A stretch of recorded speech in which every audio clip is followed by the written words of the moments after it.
വഞ്ചിയൂരിൽ CPM area സമ്മേളനത്തിന് റോഡിൽ stage കെട്ടിയതിനെ ന്യായീകരിച്ച polit bureau അംഗം A. വിജയരാഘവൻ.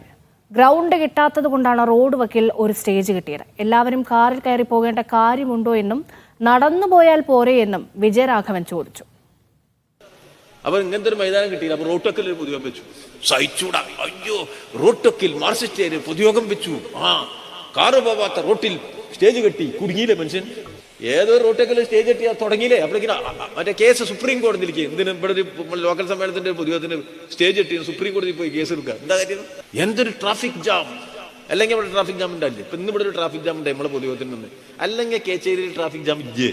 ഇവരെല്ലാവരും കൂടി കാറ് പോകേണ്ട കാര്യം നടന്നു പോയപ്പോഴും എന്താ പണ്ടൊക്കെ നമ്മൾ നടന്നു പോയില്ലേ? ഇത്ര കാറ് വേണമെന്ന് നിങ്ങൾ ആരെയും ചോദിക്കില്ല. ആരും ചോദിക്കില്ലല്ലോ. എന്നാ ഇത്ര വലിയ കാറ് വേണോ? അത് വേണം. എന്നാ ഒരു കുഞ്ഞിക്കാറ് പോയപ്പോഴും. പിന്നെ ഏറ്റവും വലിയ കാറ് പോകുമ്പോ അത്രയും സ്ഥലം പോവല്ലേ?